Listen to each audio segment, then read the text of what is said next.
আজি মা ষ্টাইলত বনাইছোঁ কচু শাক। পানীখিনি গৰম হোৱাৰ লগে লগে জালুক, জলকীয়া, আদা, নহৰু, পিঁয়াজ সকলোখিনি পিচি দি দিলোঁ। লগে লগে অকণমান কচু শাক আছিলে, বহুদিন মানে ফ্ৰিজত ভৰাই থৈছিলোঁ, এসপ্তাহমান হ'ল, পকি গ'ল।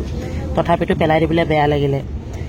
বাছ এতিয়া জোখমতে নিমখ দিম, হালধি নিদিওঁ, কাৰণ মই তেল ব্যৱহাৰ নকৰোঁ। তেল নিদিয়াকৈহে কচু শাক খাই ভাল লাগে। আমাৰ মায়ে মানে এনেকৈ খুব খুৱাইছিলে আমাক। ঢাকি দিলোঁ 5 মিনিটমান। বাছ কচু শাক সিজি গ'ল। হাতাখনৰ সহায়তে সুন্দৰকৈ ঠেকেচি ভাঙি দিলোঁ। ইয়াত ধুনীয়া এটা গোন্ধ ওলাইছে, কিয় কওকচোন? জালুক দিয়াৰ বাবে।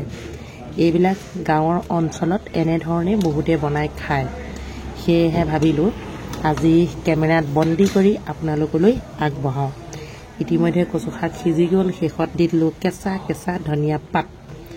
এয়া চাওক, থুপথুপীয়া হৈছে, খাবলৈ ক'বই নালাগে, বহুত টেষ্টি হ'ব। যিহেতু মই ইয়াত জালুক ব্যৱহাৰ কৰিছোঁ। ঠাণ্ডা হৈ আছে, গেছ অফ কৰি দিলোঁ। ইতিমধ্যে হৈ গ'ল। যিহেতু দুপৰীয়া সময়, কেইটামান ভাত, মাছৰ জোল, আলু পিটিকা, আলু ভুজিয়া, বন্ধাকবি, ফুলকবি মানে গ্ৰেভি ধুনীয়াকৈ লৈছোঁ দেই।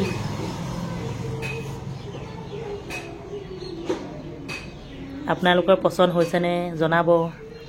আলু ভুজিয়া, আলু পিটিকা, বন্ধাকবি ভাজি, ফুলকবি, ভাত, এয়া সৰু মাছৰ বিলাহী দিয়া জোল। ঠিক আছে, মই খাই লওঁ। আপোনালোকে খালেনে? দোকানতে আছোঁ মানে, সেয়েহে ধৰক দুপৰীয়া সময়ত কেইটামানটো খাবই লাগিব। দেখিছেনে? পকাত বহি লৈছোঁ। পকাত ধুনীয়াকৈ কাপোৰ এখন পাৰি বহি লৈছোঁ। উপায় নাই, ফটা চাদৰ এখনকৈ পাৰি লৈ বহি লৈছোঁ। এতিয়া এয়া খাম আৰু। দুপৰীয়া সময়, লগত চামুচ এখন আছে আকৌ দেই।